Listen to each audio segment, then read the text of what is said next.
Ang kwentong ito ay hango sa totoong buhay. Karanasan ito ni Merardo. Taong 1988, Divilacan, Isabela.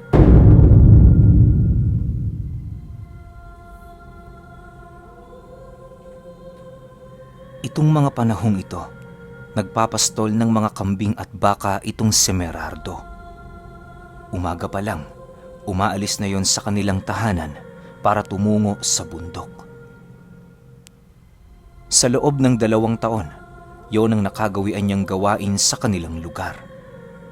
Marami na siyang trabahong pinasukan pero sa pagpapastol lang talaga siya nagtagal. Aroganteng tao kasi itong si Mercado at ayaw niya ng inuutusan o dinidiktahan. Mas gusto din itong magtrabaho sa lugar na siya lamang mag-isa upang wala siyang makatalo. Dahil sa ganoong pag-uugali, kaya na may bagay na bagay sa kanya ang pagpapastol ng mga hayop. Masaya naman siya doon kahit papaano sa kadahilanang nakakaiwas na siya sa gulo. Meron pa siyang sweldo. Sa pagsapit ng buwan ng Pebrero noong taong ito, naganap ang kinakatakutan ni Merardo. Nag-umpisa yon noong merong aksidenteng nakain ang kanyang mga alaga sa pananim ng ibang bukirin. Hindi naman niya yon kasalanan pero bilang siya ang gumagabay sa mga hayop, sagutin niya yung lahat. Napag-usapan naman nila ang tungkol sa problema ng may-ari, ngunit nagmamatigas si Merardo na sundin ang gusto nito. Palagi din niyang pinipilosopo ang may-ari na kung nais nitong mabalik ang puhunan niya sa bukid, singilin niya ang mga kambing na siyang gumawa ng pananalasa sa kanyang mga tanim. Dahil sa ganoong pagtatalo, kung kaya't wala nang nagawa ang may-ari ng bukid, kundi palampasin ang insidente. Akala ni Merardo nakalamang na siya pero nagkakamali siya. Isang araw, habang naglalakad siya patungong bukid, naging maayos naman ang lahat. Medyo lasing pa siya noon, gawa ng nag-inuman sila ng kanyang mga kapatid noong nagdaang gabi. Hindi naging maganda ang kanilang pagsasaya dahil sa kanyang pagiging arogante. Sa pagdating niya sa bundok, agad naman niyang pinakawala ng kanyang mga pastol na kambing at baka. Pagsilay niyang kumakain na ang mga ito, dali-dali naman siyang tumungo sa isang barong-barong na palagi niyang pinagpapahingahan. Di pa man tumutungtong ng 8:00 ng umaga, merong dumating na isang panauhin sa labas ng kubo niya. Merardo! Merardo, nandiyan ka ba? Wika ng lalaki habang paulit-ulit na kumakatok sa nakasaradong pinto. Sino ba yan? Naman oh, aga-aga nang iistorbo. Sagot naman niya sa lalaki. Merardo, ako to. Amo mo. Lumabas ka nga muna dyan. Sagot naman ng lalaki sa kanya. Nang marinig niya ang sinabi nito, agad naman niyang binuksan ang pinto habang nananatiling walang imik. Pagsilay niya sa pagmumukha ng kanyang amo, tila ba naging isa siyang maamong tupa na halos hindi makatitig sa mata nito. Merardo, magpalamig ka na muna ng ilang buwan. Balita ko may nakaalitang ka rito ah. Hindi magandang senyales yun para sa iyo at sa negosyo ko. Wika ng kanyang amo. Pagkarinig dito ni Merardo, agad naman siyang napasagot ng balabag sa kanyang amo. Hindi makapaniwala noon si Merardo na dahil lang sa simpleng pagtatalo nila ng mambubukid, paaalisin na siya nito. Para sa kanya, hindi yun makatarungan lalo pat nalalapit na ang anihan ng mga kambing. Kung magkataong hindi siya makakabalik sa pagbenta ng mga ito, mababaliwala lamang ang 1 taon at ilang buwan niyang pinaghirapan. Sa pagpapatuloy ng kanilang pag-uusap, mariin namang ipinagpilitan ni Merardo ang kanyang gusto. Lahat ng pagdadahilan ay ginawa na niya upang hindi lamang siya mapalitan sa kanyang trabaho. Halos dumating na din sila noon sa puntong nagkataasan na ng boses dahil sa kanyang pagiging suwail. Nang mapagtanto ng kanyang amo na hindi talaga papayag si Merardo, wala na itong nagawa kundi pagbigyan ng kanyang kahilingan. Subalit bago nito nilisan ang kanyang lugar, nagbigay yon ng isang babala ukol sa panganib na maaari niyang kaharapin sa bukid. Merardo, hindi kita pinapaalis dahil gusto kong manggulang sa'yo. Umiiwas lamang ako sa mga posibleng mangyari. Pero dahil matigas ang ulo mo, bahala ka. Siguraduhin mo lang na hindi mababawasan ng mga kambing na yan para wala tayong magiging problema. Sige na, magtrabaho ka na dyan. Wika ng kanyang amo bago ito tuluyang umalis. Nang marinig ito ni Merardo, dali-dali naman siyang tumayo upang pagmasdan ng mga dala niyang hayop. Medyo kinabahan kasi siya sa babala ng kanyang amo, lalo pat alam niya sa kanyang sarili kung ano ang kayang gawin nito sa kanya. Sa pagsapit ng hapon, naging maayos naman ang lahat. Dala ng kanyang pagkaantok noong araw, hindi na niya namalayan ang paglipas ng oras. Nagising na lamang siya noong bandang 4:00 nang marinig niya ang isa sa kanyang mga alagang kambing na panayang pag-ungol.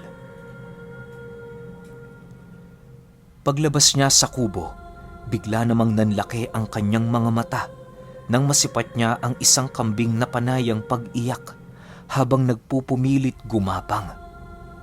Hati na ang katawan nito na para bang may kung anong nilalang doon ang lumapa. Dala ng kanyang takot, dali-dali naman niyang kinuha ang kanyang talibong habang patuloy na nagmamasid sa lugar. Panay din ang kanyang pagtawag ng mga taong malapit sa kanya upang makahingi ng tulong.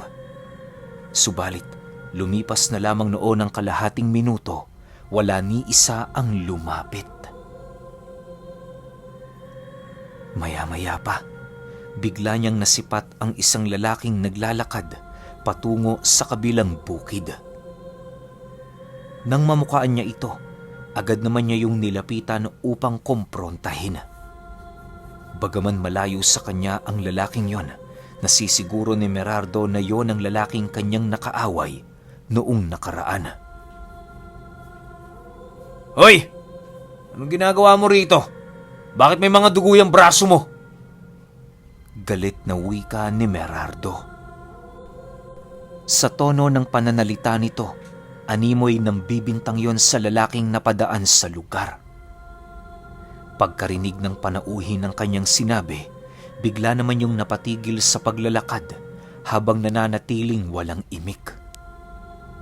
Sa pagtitig nito sa kanya, bigla naman yung ngumisi at kasabay nito ang pagsagot sa kanya ng, Bawal ba ritong dumaan?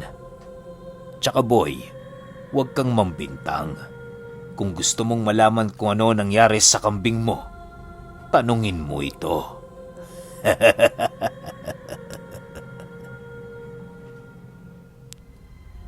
Matapos nitong makapagsalita, bigla naman yung naglakad na para bang hindi man lang nakakaramdam ng takot sa talibong na kanyang hawak-hawak.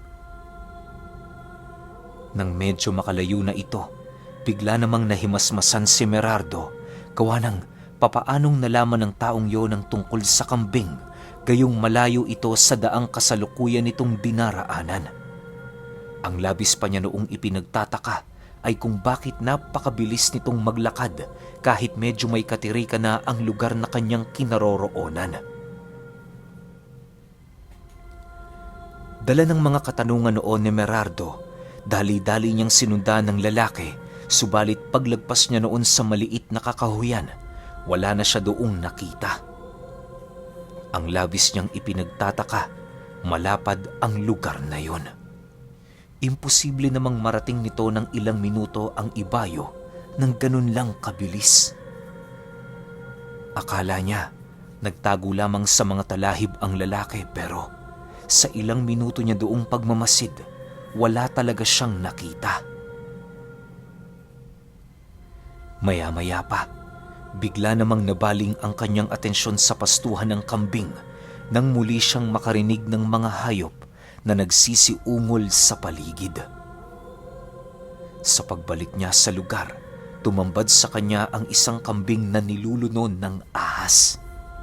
Dahil sa kanyang nakita, dali-dali naman niya yung pinuntahan, pero sa hindi malamang dahilan, biglang kumaripas ng takbo ang ahas habang tangan-tangan ang kambing.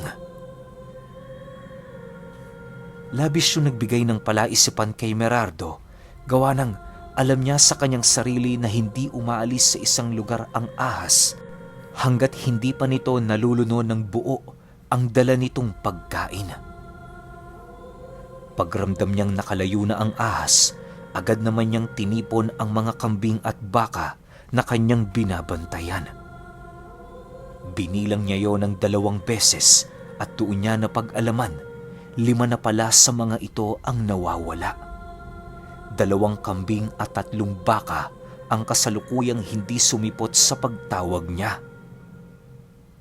Matapos itong mapag-alaman ni Merardo, tanging pagsigaw na lamang ang kanyang nagawa habang patuloy na nanggagalaiti sa galit ang kanyang katawan. Ibinaling niya sa lalaking kanyang nakaaway ang lahat ng mga nangyari, gawa ng kung hindi niya yun sinundan, maaaring nabantayan niya ang mga hayop na kanyang alaga. Sa pagtalikod ng araw sa kalupaan, nagpasya si Merardo na ipagpabukas na lamang ang kanyang problema. Wala naman siyang magagawa noon, lalo pat hindi niya gaanong kabisado ang bundok. Pagdating niya sa tahanan ng kanyang amo, doon niya ipinagtapat ang mga nangyari. Nang mapag-alaman nito ang tungkol sa nawawalang hayop, halos palamunin na nito ng tingga si Merardo. Sinisi din siya noon ng kanyang amo sa mga nangyari, sa kadahilanang kung nakinig lang ito, hindi sana nawala ang kanilang mga alaga. Di ba sinabihan na kita kaninang umaga, nabantayan mo ng mabuting mga alaga mo? Hindi ka ba nakikinig? Ngayon, ipaliwanag mo bakit 5 nawala? Galit na wika nito habang nakatutok sa noo ni Merardo ang barel nitong 45. Bagaman napapaihi na siya dahil sa takot, buong tapang niya pa ring sinagot ang tanong ng kanyang amo. Inilahad niya dito ang totoo, nang sa gayoy hindi siya nito makitaan ng anumang bahid ng pagsisinungaling. Nasisiguro niya naman noong hindi siya papatayin ng kanyang amo, gawa ng marami itong mga kapitbahay. Kung sakali mang pumutok ang hawak nitong baril, agad itong matutunugan ng mga tanod na nagpapatrolya sa paligid. Sa pagpapatuloy ng kanilang pag-uusap, kahit papaano'y medyo napawi na niya ang galit nito. Upang hindi na lumala pa noon ang sitwasyon, nangako si Merardo na ihaharap niya dito ang sinumang taong may kinalaman sa pagkamatay ng kanilang mga alaga. Humingi din siya ng armas sa kanyang amo upang maging ligtas ang kanyang pagpapastol kinabukasan. Yon ang naging dahilan ni Merardo upang magkaroon siya ng pagkakataong takutin ang taong pinagbubuntungan niya ng sala sa lahat ng nangyari. Kinaumagahan, hindi pa man sumasapit ang bukang liwayway, kasalukuyan na siyang naglalakad pabalik ng bundok. Muli siyang bumalik sa bundok na pinagpapastulan niya noong nagdaang araw sa paniniwalang masisilayan niya roon ng lalaki. Sa pagsapit ng 6:00 ng umaga, hindi nga nagkamali si Merardo. Nasipat niya ang lalaking naglalakad sa gilid ng mga baka kung saan patungo yon sa ibayong parte ng bundok. Walang sabi-sabi, Agad naman niyang binunot ang kanyang dalang baril at mabilis ang sinigawa ng lalaking kanyang nakita. Pagkarinig nito sa kanyang sinabi, agad din naman yung napalingon sa kanya habang nananatiling nagmamasid. "May kailangan ka ba?" Bungad na tanong nito sa kanya. Pagkarinig ni Merardo sa insultong pananalita ng lalaking yon, walang pagdadalawang isip naman niya yung tinutukan ng baril. Halos napakalapit na ng kanyang kamay sa gatilyo, subalit nakakapagtakang walang reaksyon ng taong yon. Maya-maya pa, bigla naman yung ngumisi habang nakatitig sa kanya na nagsasabi ng, "Sigurado ka na ba sa ginagawa mong yan, Merardo? Sa tingin mo ba, matatakot mo ako?" Pagkarinig ni Merardo sa sinabi nito, bigla namang nandilim ang kanyang paningin at kasabay nito ang walang pagdadalawang isip niyang pagkalabit ng gatilyo. Sa sobrang bilis ng bala nito, agad nitong tinamaan sa noo ang lalaki na siya namang labis niyang ikinatakot. Pagsilay niya sa napakaraming dugong umagos sa lugar, wala na siyang nagawa kundi iwan ang kanyang armas upang lisanin ang lugar na yon sa lalong madaling panahon. Nanginginig noon si Merardo habang naglalakad pabalik ng kanilang bahay.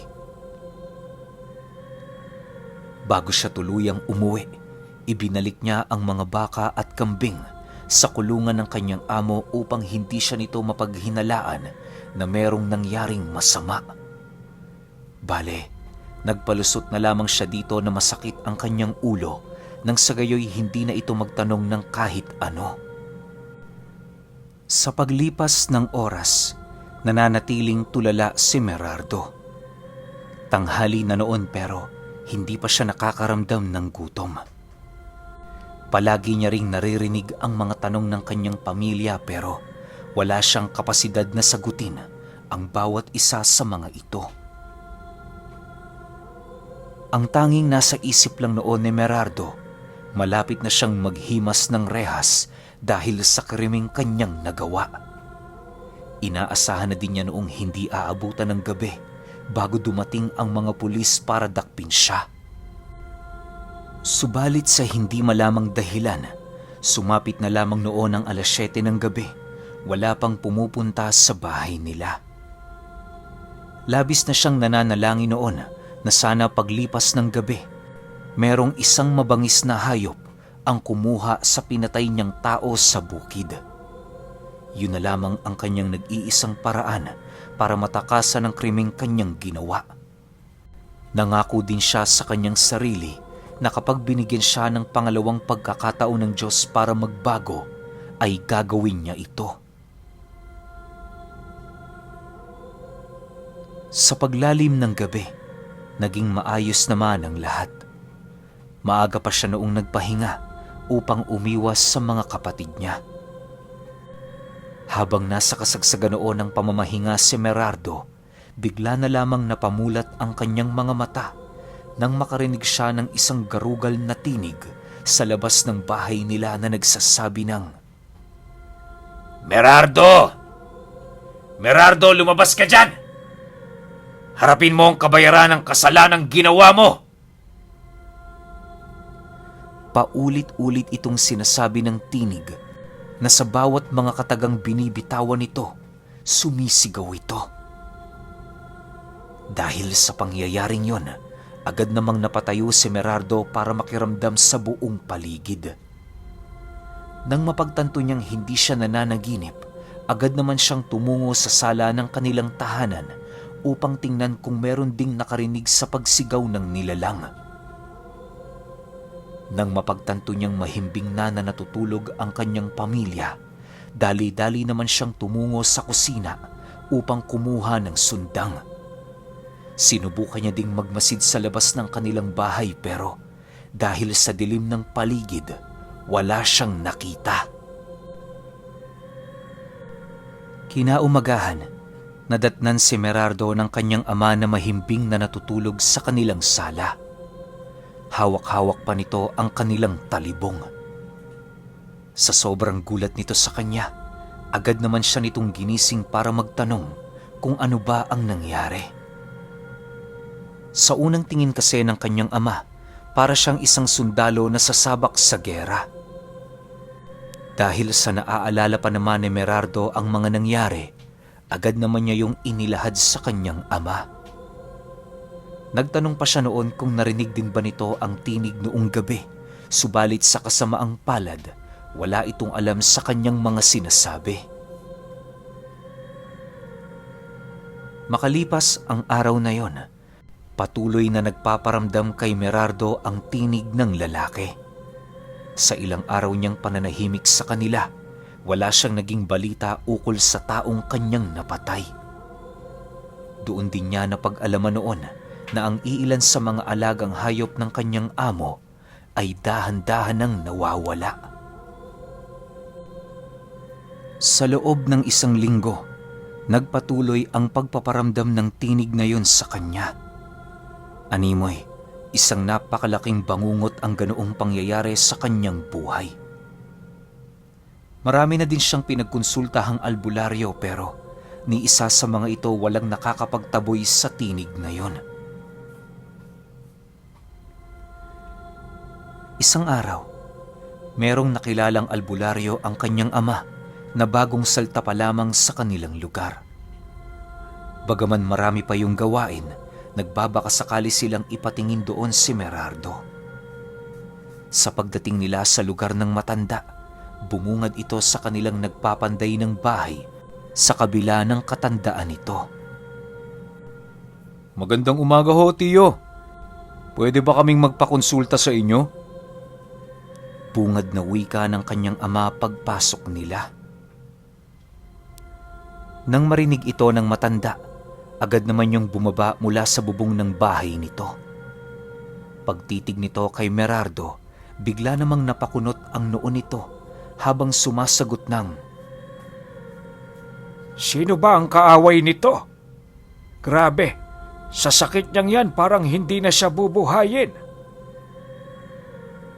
Pagkarinig nilang mag-ama sa sinabi ng matanda, agad naman silang napakatok sa pinto nito ng 7 beses upang kontrahin ang masamang kataga nitong inilahad sa kanila.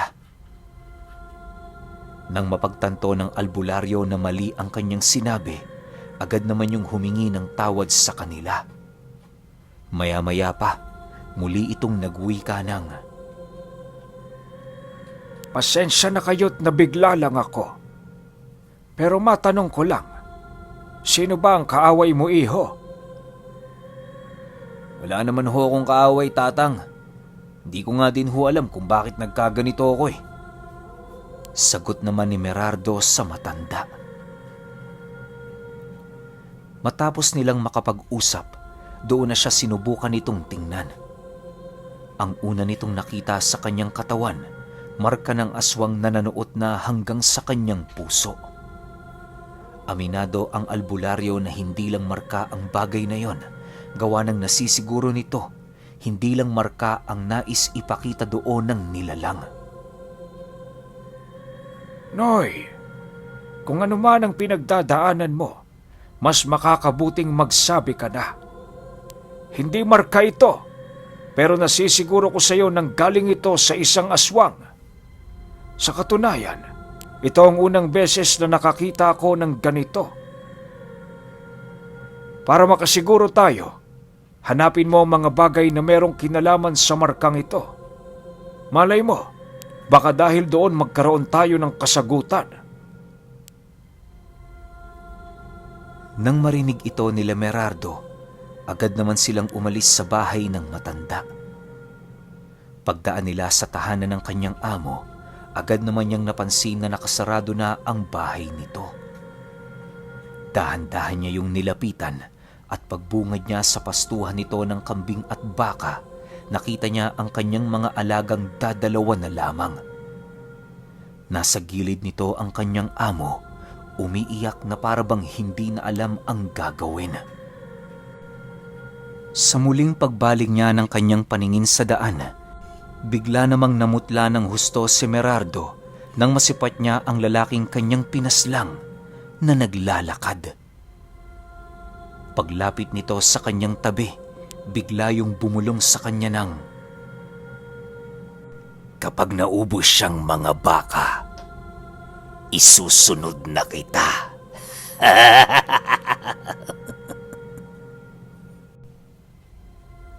Bagaman klaro sa kanya ang sinabi nito, nakakapagtakang hindi yun narinig ng kanyang ama. Ayon sa ama ni Merardo, hindi naman ito nakitang nagsalita ang lalaking dumaan sa kanila. Lumipas pa ang 2 araw, namatay na nga ang 2 baka ng kanyang amo. Pagkabalita niyang namatay na ang mga ito, doon na siya nakaramdam ng dahan-dahang pagbigat ng kanyang katawan. Nag-umpisa na ding sumakit ang kanyang ulo habang dahan-dahan siyang binabalot ng pambihirang init sa katawan. Sa puntong yon, hindi na magawang maimulat ni Merardo ang kanyang mga mata dahil sa tindi ng karamdaman niya. Animoy konting galaw lang noon ang kanyang kamay para na itong mapupunit dahil sa sobrang sakit. Humingi naman ng tulong noon ang kanyang ama sa mga albularyo pero wala talaga yung nagawa. Kinagabihan, mas lalong inatake si Merardo ng kanyang sakit. Sa sobrang tindi ng kanyang karamdaman, dumating na sa puntong nagdidiliryo na ang kanyang katawan. Panay na din ang pag-angat niya noon ng 2 niyang kamay na para bang meron siyang pinipigilang nilalang na pumasok sa kanyang katawan. Bago pa man sumapit ang 11:11 ng gabi, nakarinig sila ng pag-alulong ng mga aso na sinabayan ng paglipad ng isang nilalang na nakadapo sa bubong ng kanilang bahay. Pagpagaspas ng mga pakpak nito sa ere ay siya namang pagkawala ng buhay ni Merardo. Namatay itong mulat ang mata at nakanganga habang nakataas ang kanyang 2 kamay. Pagsilay doon ng albularyo, agad naman nilang ipinagbigay alam sa pamilya nito ang totoong nangyari. Ipinagtapat din noon ng napagkonsultahan nilang matanda na wala na silang magagawa upang mailigtas ang kaluluwa ng binata.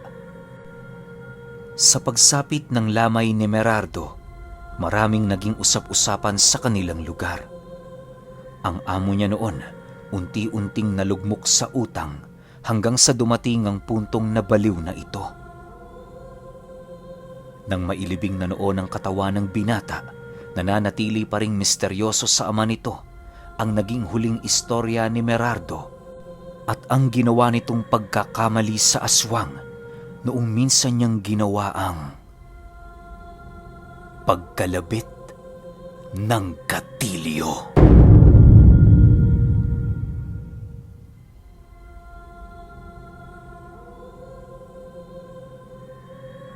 Okay, opinion ko sa kwento. Napakasimple lang. Kaya nangyari yun kay Merardo kasi nga arrogante siya. Medyo masama yung ugali niya. Pero dun sa part lang na na siguro kung pinagtapat ni Merardo sa huling nilapitan nilang manggagamot, yun nga yung matanda, yung bagong salta, malamang nagamot pa to eh. O kung hindi man siya nagamot, napahaba pa yung buhay niya. Pwedeng ganun eh, kaso nga lang, ang sabi ng manggagamot, yung marka gumapang na hanggang sa puso niya. Ang hirap lang kasi kay Merardo, ayaw aminin yung pagkakamali niya. Kaya ending, yun, namatay siya. Pero kayo, kung may opinion kayo sa kwentong ito, i-comment nyo lang sa baba. Yun lang, hanggang sa susunod na kwento. Salamat.